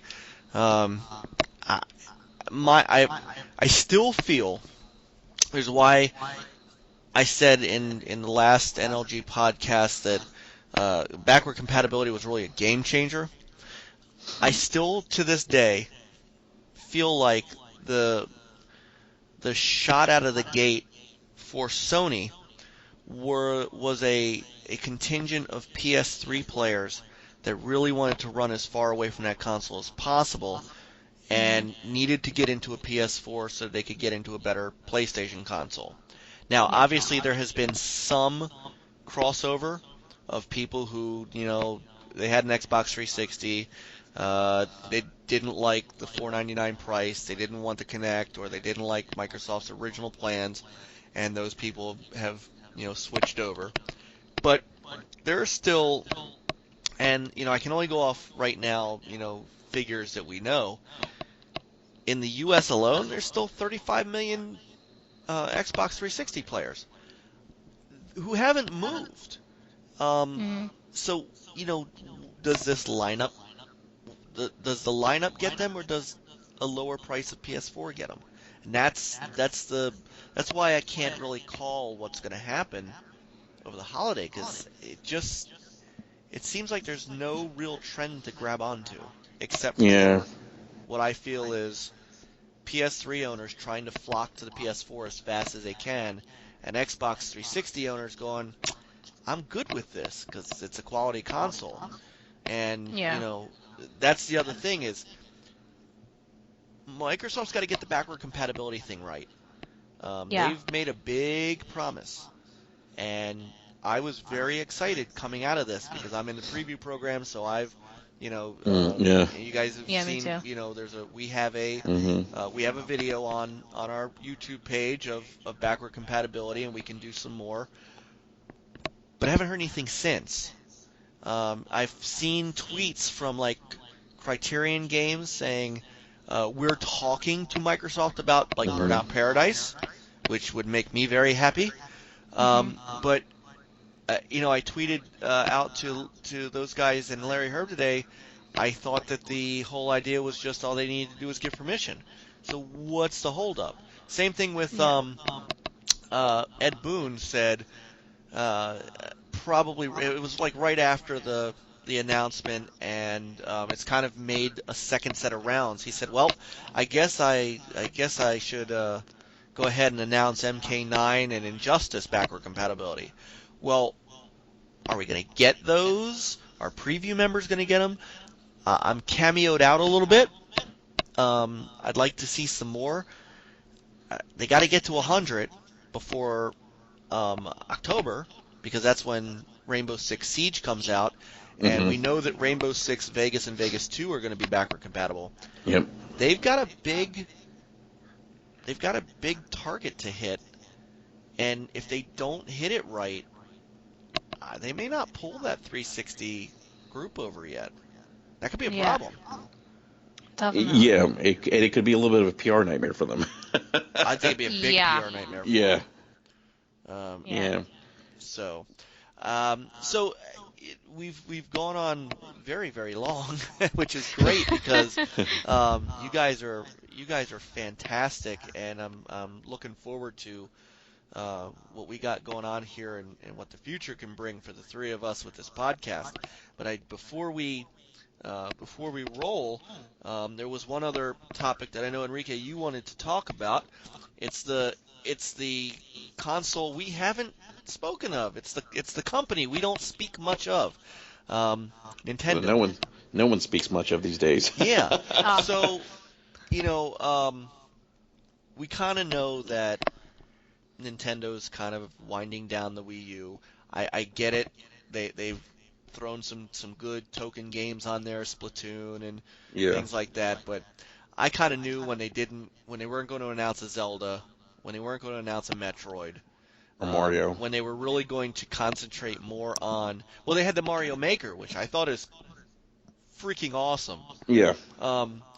But when they were really going to concentrate on their Smash Brothers tournament, and I kind of feel like they were moving. They kind of know the writing's on the wall for the Wii U. Iwata-san didn't even come to E3, so they're moving on, and they're moving to push this new NX console. Forbes said that they'd already been talking to third parties about support for it. There's been a little back and forth about, well, is it going to be an Android operating system? Is it not? Is it? So, they're kind of the wild card. Obviously, next year they're going to announce a console. They have to. They may not be able to wait till E3. What's going to happen with them? I mean, I think they could make an announcement at Tokyo Game Show, in their backyard, with this new console. The issue with Nintendo, and I think kind of why they're in the predicament they're in, and for me it's interesting because if you started gaming on the Nintendo Entertainment System, you kind of have this historical perspective of them. With Nintendo Entertainment System was the game console, in the mid '80s, prior to the Super Nintendo Entertainment System coming out. I mean, it was in my mind that it's probably, if it's not, one of the top consoles that I ever owned, it's maybe two, to maybe the PlayStation 2, but I just the fact that Nintendo kind of hasn't, in my mind, caught up to speed with what Microsoft's doing, what Sony's doing in terms of, online multiplayer, building a console that just isn't a traditional game console anymore, building a viable online infrastructure, releasing a console that is on par or maybe more powerful than what we have now, and then, and losing a lot of the third-party support. I mean, they have fallen behind the ball a little bit, I think.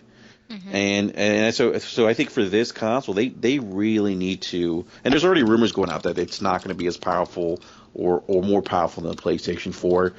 I've read arguments or seen things on Twitter where people have said, they really need to come out with a console that is more powerful than the PS4 in order to kind of get back into the game.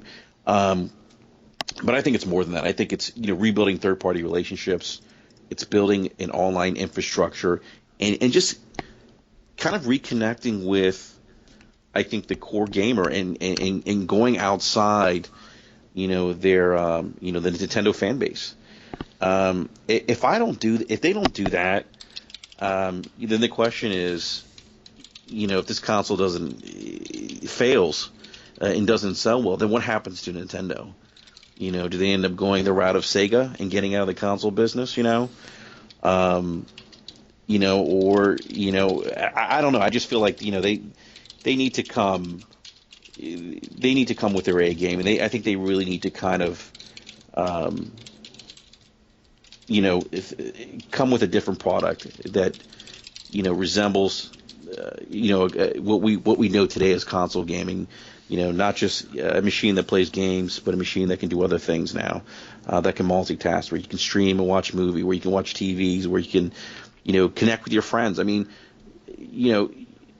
for me to see gaming go where it's gone, where it's so connected now, it's such a social phenomenon, with online gaming and being able to connect with your friends. And, we talked about Destiny earlier in the podcast. We talked about, the ability to connect with your friends, and even with the Destiny app, how great that is. Everything's about, connectivity to your friends and being able to have access to your games anywhere you go. Nintendo doesn't have that, and I feel like if they don't start doing those things, implementing those kinds of experiences to gamers, I don't know. I don't know how much longer they can be a viable player in the console business. Well, and Amber, you have a Wii U. You can kind of speak to this as well. The whole idea behind the Wii was kind of more keeping the couch co-op thing going. Yeah. I'll never forget the year that the Wii was announced. It was my second to last E3, and at the time we rolled into E3, nobody had known anything other than they were calling it Project Revolution. Mm-hmm. And we got out of Nintendo's press conference, and they announced the name of the console. And three of us are sitting in a diner, and we're looking at the material that we have, and we're literally going, who in their right mind at Nintendo came up with this name? Who took enough marijuana to come up with the name Wii? And at the time, we were like, there's just no way this is going to work. Not to mention the fact that the Xbox 360 and the PS3 were both boasting HD graphics. They were both boasting online of some sort. And here's Nintendo with a 480p console and a handheld controller, and what in the world are they thinking? We all know what happened. They caught lightning in a bottle. Yeah. The Wii U, well, let the lightning out of the bottle and has sort of fizzed. So, why? It doesn't always mean that the most powerful console is the best console. I mean, we've seen that with the PS2. PS2 was underpowered compared to the Xbox. Yep.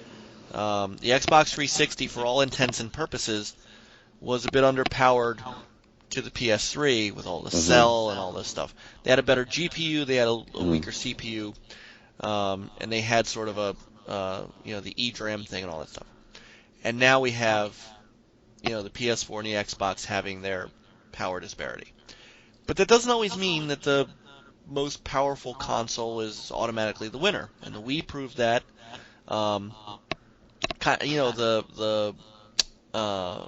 The N64 made a nice splash. So Nintendo has the ability to get back into this without being the most flashy console. So Amber, being the Wii U owner, what's your take on what they need to do with the NX to kind of get back some of that market share that they've lost in droves? They really need to get out of the habit of, going back to their usual, like Mario Karts, Zeldas, Donkey Kongs, Kirby, things like that. They really need to find something new to grab people. And, Splatoon dropped recently, and I'm obsessed with that game. I haven't played it recently because, I've again been on the Destiny grind for that stupid Galahorn, but I definitely think they're going in the right direction with things like that. That's definitely a game that grabbed a lot of people. And I find with Nintendo, I'm probably going to get a lot of shit for this, but I find that their actual consoles really don't do as well as their handheld consoles. Sorry, I find that they're better sellers, and I find that they have so much potential to do good. I mean, if we look at the N64, that's literally my childhood. I mean, people can say as much as they want, it wasn't that great of a console, but to me, it really was. And back then, it was just it was the one. And I think with the NX, I think they need to just start getting games that aren't remakes and people have never heard of, to get people more excited and to have like a more powerful system. I mean, it's great and it's fun, but like you were saying, it needs to have a bigger social aspect to it. And I mean, I find a lot of parents, buying it for their kids and things like that, and that's great. But I mean, I know a lot of people who are, like my age and your guys' age that use it, and it's hard to connect with people. Do you know what I mean? You can only use the chat in Mario Kart for so much, or like you can talk in Super Smash Bros. But it's awful. It's absolutely awful, and I think. Being able to connect with people and being social is such an important part of gaming, especially this generation, that they can improve on that. And again, with, Xbox One and PS4 being consoles that are more than just a video game console, they can multitask, just a full-on entertainment system in one. And I feel like Nintendo could do better if they kind of branched out from what they're used to doing. I definitely think sticking to what they're good at, I guess you could say, is kind of their downfall. So I think with the new one, they need to go at it in a different direction and kind of try different things and new things to kind of put themselves out of that box that they've been stuck in for a long time now. Well, I think they can augment that with their popular stuff. I mean... Oh, yeah, for sure. There needs to be another Zelda, obviously. I mean, they need to. Yes. They've got these franchises that who knows why there's no current Metroid. That boggles the mind. Yeah, I'm really surprised that wasn't even. I thought they were going to show that this E3. I was surprised. That's what I thought too. I was floored when they didn't. So. Well, that's good stuff for the Nintendo side, and hopefully we're going to get some of this very soon. So since we're reaching about the 2-hour mark, and no Kickstarter, you want to do it now? We can. Yeah, I've been dying to talk about this. Mike, and I think you and I have kind of talked a little bit about it on Twitter. Something just did not sit right with me. It seemed weird to see this guy in my mind, Yu Suzuki, who in my mind is almost an icon in game development, and such a huge figurehead for Sega for so many years, in developing Shenmue, and but to see him come out on stage, and the announcement was huge. I knew that it was actually. I knew ahead of time that it was going to happen. There was rumors that Sony actually was going to make the announcement last December when they had that show in Vegas. But to see him come out, and it just seemed weird. To see someone come out and say, okay, you know what, I want to bring this franchise back. I'm on Sony's E3 stage. Sony saying they're not having any involvement. I forget the words that Sony used before they brought him on stage, but to see him come out on stage, and then the whole countdown for the Kickstarter, it didn't seem right. It just didn't Yeah. seem the proper venue to do that. I mean, I felt like he could have come out and maybe made some kind of press release or talked to the press at E3 and said, hey, look, you know what? I'm making a game for gamers. I don't have any big backers, and I'm going to be doing a Kickstarter. So, hopefully you could, gamers will come out and fund my project or whatnot. I think what made me a little uneasy, though, is coming out on Sony stage and then also not knowing, we didn't know this at the time, but it sounds like Sony was involved from the get-go in this. I know that they came out later on and they said, we're investing in this game. I don't know if it's from a marketing standpoint only, or if they're investing in development.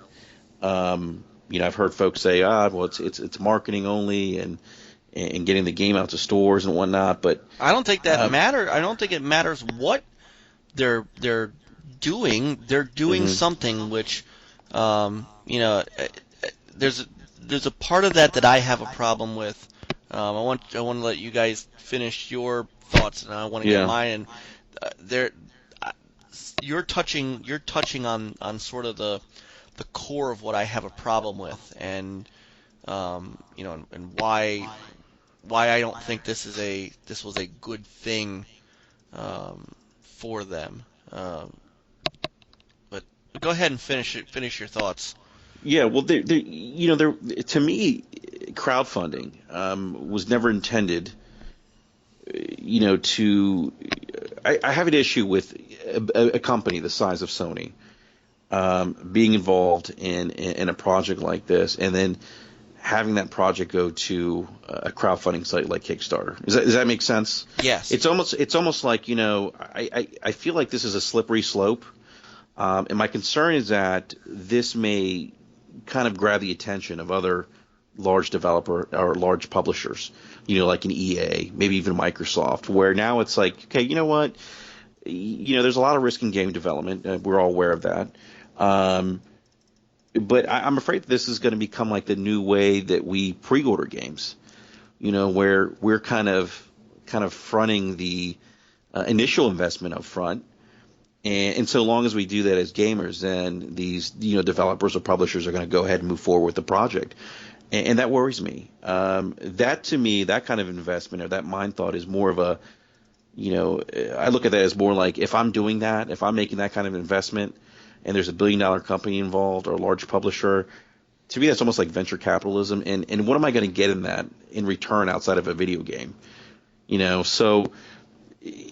That's my concern, and with the initial lack of transparency too, we didn't know, and it wasn't disclosed initially that Sony was an investor in this, and I'm surprised that people. I know some people have talked about it. I think there's been a couple articles on the internet. I think Gaming Bolt did an article on some of the issues associated with the lack of transparency here.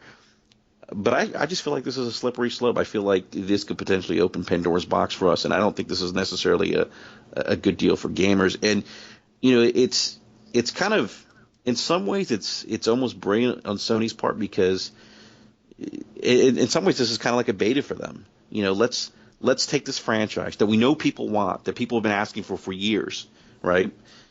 And let's try this Kickstarter model, this crowdfunding model, with us kind of backing it. Let's try this and see how it works. And as you know, recently they've even announced that internally they've launched their own crowdfunding site. Sony has, and I think it's only available in Japan right now, for purposes of R&D. If their employees that think have ideas for new products, you can go in and crowdfund some of those R&D initiatives. So Sony's already kind of taken the next step internally with things outside of gaming. So that's my biggest concern, that this is a slippery slope, and that this is going to be the new way for gamers to get gaming content. And I just don't agree with that, especially when you have a company with resources. Some people would argue lack of resources on Sony's part, but nevertheless, a company that's $1 billion company. Yeah, Amber, your turn.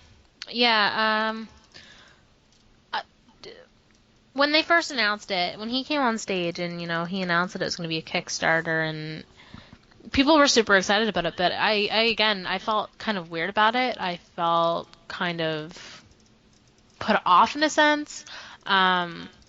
I kind of feel like he could have gone, like you said, into a press conference and, said, I really want to make this game, but we don't have anybody to back us. We're looking, to see if fans, which I think they knew. They obviously knew people wanted it. There's no way they didn't know. They must have known how big it would have gone. Because if people have been asking for it for years, there's no way. I think Sony used it as a placeholder because, they had been saying that their showing was going to be sparse. They weren't going to have much to show at E3. And I feel like they did that as kind of a filler. And with Sony, I think they should have been more upfront about it, because we don't really know, if they were in it from the get-go, or if they're doing it for marketing, or whatever.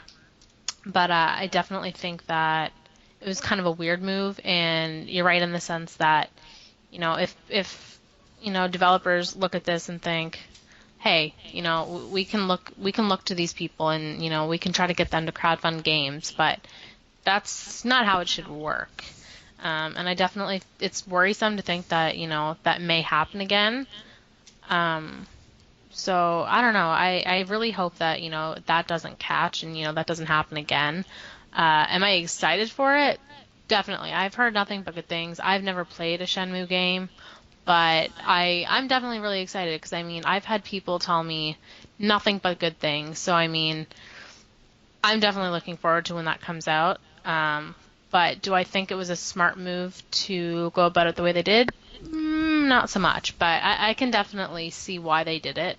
He seemed nervous, but you could tell that he was really, passionate and really wanted to get this game out to the fans, and I can definitely appreciate that. Well, I can appreciate it from his point of view of he really wanted to bring this game out, yeah, and so on and so forth.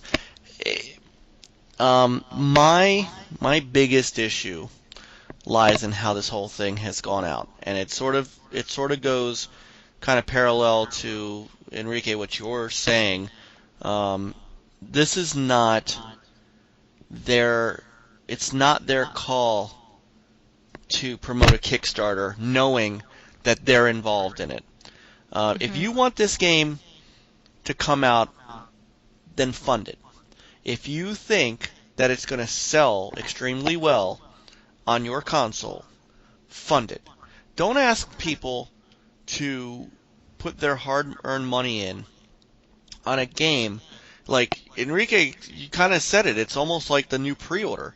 Well, it's really different in that, yeah, you're pre-ordering a game that may never come out, or may not come out the way you want it to, because there's not enough money in there.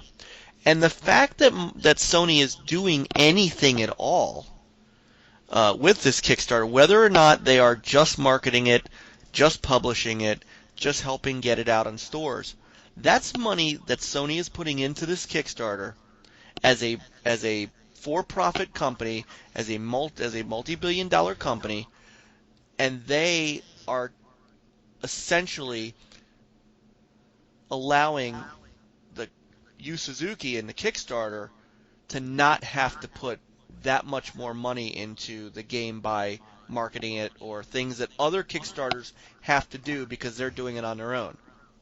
And that is I have a big issue with it, because it also then has an effect of essentially, I think for all intents and purposes, it's locking out the potential for an Xbox One version. And how fair is that somebody might kickstart it based on thinking, well, if we kickstart it, we could get an Xbox version, and it never comes out. And so, why would why would somebody who is an Xbox fan, why would they put money into something that's not going to come to their console because Hmm. the parent company that wants this game on their system is actually um, backing it, just not maybe directly backing it.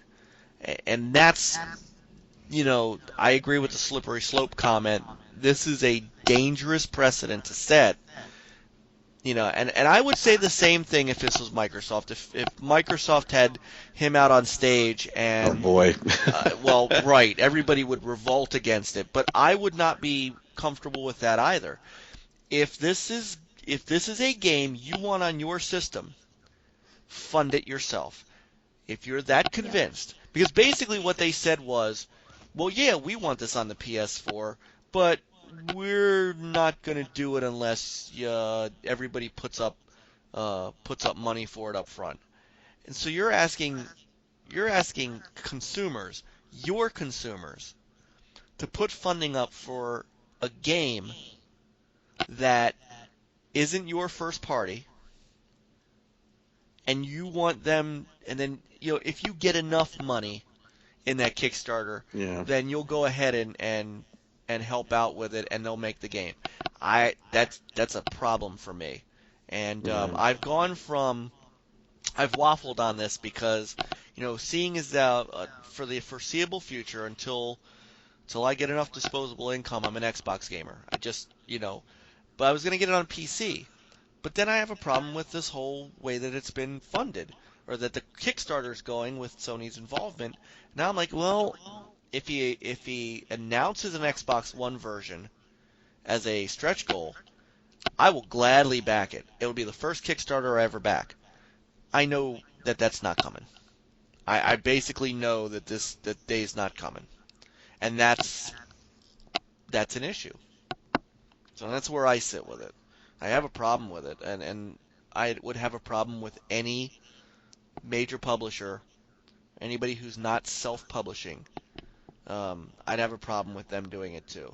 And I hope that this is a one-time thing, and Microsoft and Nintendo never get involved in something like this, because it'll make me lose my faith in gaming. Yeah. Yeah, it would be a bad deal for gamers. I mean, and that's why I said it's a slippery slope. And for me, it kind of feels a little cheap. It's just not having that upfront transparency that, there's this huge backer involved in this. And again, it goes back to the kind of how they presented it. They were like, I forget the verbiage, but it was kind of like, the fate of Shamu's in your hands, and this is very much, Yu Suzuki's project. We're just giving him the platform, the stage, to make this announcement, and that's pretty much what Sony said. And then we find out later on, oh, by the way, we're also involved. We're a partner in this from an investment standpoint. So it just makes me feel very uneasy. And I don't even think we know. Do we even know how much Sony from a, I guess, monetary standpoint, how much they have or are investing in this game? No. I mean, has that even been disclosed? No, not at all. So we don't even know. And is it confirmed that it's just marketing, or because you got to believe if it's a console exclusive, that there's a little more than marketing and publishing involved in this. At least that would be my belief. But even if it's not, and this kind of is the point I'm making, even if it's not, and that's how they believe that they can justify what they're doing in this project, it's still giving Yu Suzuki the opportunity to use money that he would otherwise have to use for marketing and for publishing, like every other Kickstarter, and not have to worry about that. So now he's got more of the Kickstarter money to put towards the game itself, which you might think, yes, that's a good thing, but it's not. It unlevels the playing field on Kickstarter. Yeah, absolutely. And the intention of Kickstarter, these crowdfunding sites, wasn't intended for developers to go on there with the backing of a larger company, $1 billion company like Sony, doing the marketing piece.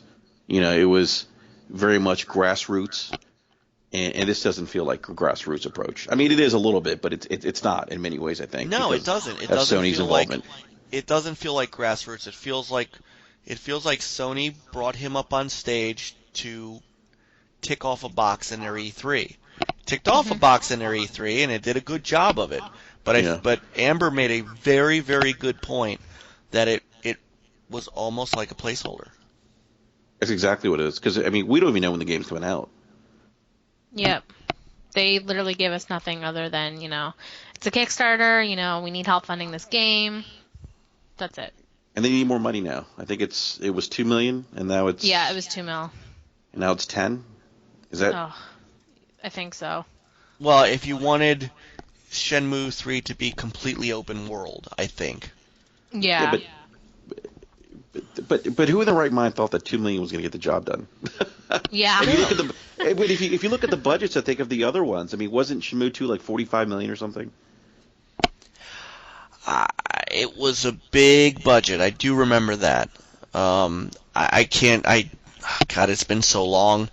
I've been a little out of my element from the Dreamcast and side of it, and does it? A $2 million game these days doesn't cut it at all. No. Looking it up really quick, the estimated production and marketing of Shenmue, with some of that development covering the sequel, was anywhere between 50 to 70 million. Okay. Yeah. So you're talking about a big budget for a game that was not completely open world. It was somewhat open world, like you could move about, but you moved about very linearly across, streets and things like that. Amber, it was a fantastic game from its time. For its time, it was a great game. Yeah.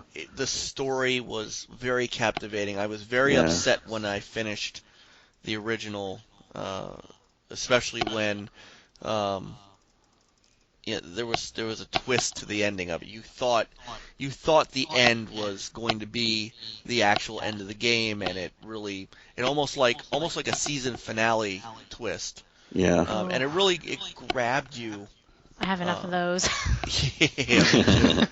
But it grabbed you in such a way that you got engrossed in Ryo's story and what he was doing, and so it made the game really open up to you in that way. Mm-hmm. How they're going to do that on a $2 million budget, I don't know. And let me tell you, if this game comes out and that's all the Kickstarter funding that came with it, you better believe that somewhere along the line, if it stays a completely true PS4/PC exclusive, that Sony has pumped money into the development of the game. Oh yeah. Yeah. A lot of money. And if that happens, that's really going to be a very dangerous precedent. Yeah. Absolutely. That would leave a lot of people ticked off too. And it's especially since it's going to officially cut off, which I think it already has. I think Sony's name being on this officially kicks Xbox out as a potential platform, even though they say on their Kickstarter site that other platforms have not been determined or could be announced later. Yeah, come on. Yeah, I don't see that happening. With Sony being on it now, there's little to no chance. Exactly. But then again, when Microsoft acquired, Minecraft and things like that, they announced that it would be, across all platforms. Not that would change because that would just piss off a lot of people. But, I mean, I wouldn't totally rule it out. But at the same time, I'm pretty doubtful. Well, the difference, though, with Minecraft is it was already multi-platform before Microsoft bought them. People like to bring up Rise of the Tomb Raider because of that whole ambiguous thing. And then they like to bring up some older Microsoft games that they published, like Ninja Gaiden 2 and Mass Effect's the big one everybody always brings up. Without the first Mass Effect, yeah. Right, without understanding. Oh, I have that downloaded. I have not played that yet. Oh my that's an goodness, awesome game. Oh my gosh. Very excited. You may as well you just set aside time. That's Yeah. what I'm doing when we're done. I'm playing Mass Effect. But the the idea was that, well, Microsoft published these games and they came out on other platforms later. Well, people don't always understand the full story of how these games came about. Mass Yeah. Effect was a BioWare game. BioWare was bought by EA right around the time that it was getting ready to be released, and the terms of the deal changed. Yep. So that was a whole different thing. Ninja Gaiden didn't come out as Ninja Gaiden. It came out as Ninja Gaiden Sigma, and it had so much of a different look to it, with a whole separate female character and all this stuff, that it was so different that they got around the whole publishing thing. I don't think that's going to happen here. Just like I still think that there's something to I think Microsoft just doesn't want to say the Rise of the Tomb Raider will only come out on PC afterwards, because they just don't want the firestorm that comes along with that. But I think that's what's going to happen with that game, and I think that's what's going to happen with Shenmue. I think you're never going to see it on an Xbox. Yeah. But Mike, the Tomb Raider thing's interesting, because I almost feel like it keeps that conversation going. The more, the more they kind of, because they really haven't said anything other than, it's exclusive for holiday 2015. I know Phil came out and made some comments about, investing in an IP, and this is kind of similar to other deals they've had with other developers. I think he mentioned like Dead Rising 3. He did. And, he's and like, Rise. I don't. Yeah, but they still haven't like really clarified. Like, I know people on Twitter have been asking Phil and Aaron and all those other guys, hey, is this thing exclusive to Xbox? Is it going to go to PlayStation 4? Just tell us yes or no. And there's been no response. And I think that, in a way, I'm just thinking from a marketing perspective, that's a great way of kind of keeping that conversation going for that game. Because there is a lot of buzz about that game. I mean, if non-Xbox owners are talking about it. It's almost like they're obsessed with it. I've got a couple spats with some guys on Twitter that are PlayStation owners, and they're like, oh, you're crazy. It's coming out on PS4 next year. I'm like, I wouldn't hold your breath. Well, but the other thing too is that those people, and this is where I think Microsoft has made a mistake in not clarifying this. A lot of those guys are just like, I'll wait. Yeah, I'll wait. So that's, but that I was only bringing that up. We could talk about that another day, and I think it bears talking about. But I wanted to kind of just parallel that to Shenmue because of what, what the involvement is, and I just wonder, you tend to go, well, you're never going to see this on the Xbox. So, but that was, really, I know that was sticking in your craw quite a bit. And so, we went a little longer than I thought we would, which is a good thing. But I'm glad we did, so that we could get that out in the open. So, is there anything else you guys had before we wrapped up? I just want to give a shout out to Bungie, and can I please have a Galahorn? I've been waiting since launch. That'd be awesome. Thank you. No, I'm just joking. Oh, that's funny. Yeah, I remember. I got the Galahorn the second or third time I beat Crota. But I think I got the Galahorn and I got the Hunger of Crota. Oh, Hunger of Crota is like my baby. I 365 I love that immediately. I love that, and everyone was like, "Oh my God, you got the Galahorn and the Hunger Crota." I'm like, "What?" I don't know what this means. Well, I didn't see the icon come up, right? Or the little pop up that comes up and tells you what you got. Yeah. I didn't see it right away that I got the Galahorn. I thought people were just kind of busting my chops, pulling my leg, and they're like, "No, you got it." And actually, another guy that was doing that raid with me got the Galahorn too. So, yeah. But I don't have that luck. I got give take equation for.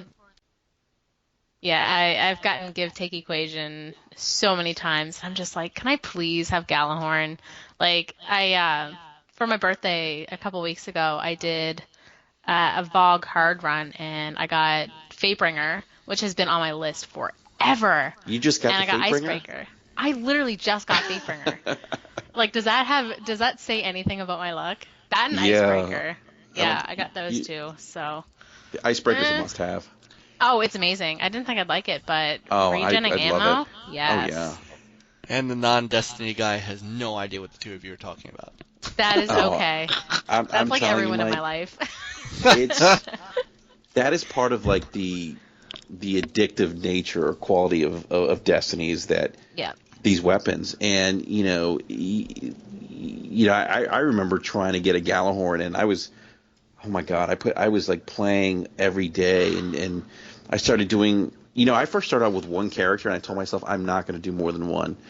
And then I said, wait a minute, this is stupid. I need to have three characters because I can Yep. farm with three characters now. And it just made sense. And, Yeah. and so So they didn't yeah. actually sell 10 million Destinies. You guys all just set up 50 different characters. That's how they got to that number. Yeah. All right. Well, this has been awesome. First start with you guys. I have had a great time. We have actually gone longer than I thought we would by a giant margin. And going into Gamescom and going into the holiday, we're going to have a lot to talk about. So, Oh, yeah. upcoming podcasts, I think, are going to be really, really good. So, on behalf of Original Next Level Gaming, thank you all for joining us on our podcast. Amber and Enrique, it has been a pleasure. I cannot wait to do this again and see what the future holds for us in this podcast. Let me go through the basics. Of course, we have our comment section below. We will not engage fanboy comments, so please leave those at home. But if you have a comment you'd like to leave for any one of us, please do. Anything you wanted to address that we talked about, and we would be glad to come and discuss with you.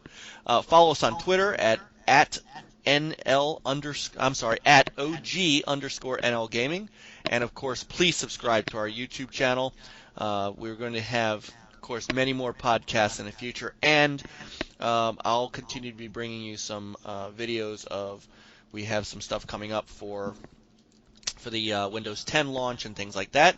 And of course, Amber and Enrique, if you guys want to do any kind of extra curricular videos that show off some things, they'll come up. We can put them up on the YouTube page, and so yeah. So guys, thank you so much. Absolutely. And this has been a Thanks blast. for having me. Oh, this has been a blast. Welcome aboard. And like I say, I'm looking forward to many, many more great conversations like this. Oh yeah, I think we're gonna have a lot to talk about. I mean, I could go on. I know, Oh, and we yeah. really shouldn't, because people are going to go, holy crap, this is a 3-hour podcast, and I know. I have to go to sleep now. Exactly. Yeah, no, definitely. No. Well, thank you again, guys, and thank everybody for listening. And so we will see you guys very soon. And again, this has been the Original Next Level Gaming podcast. Thank you all, and game on.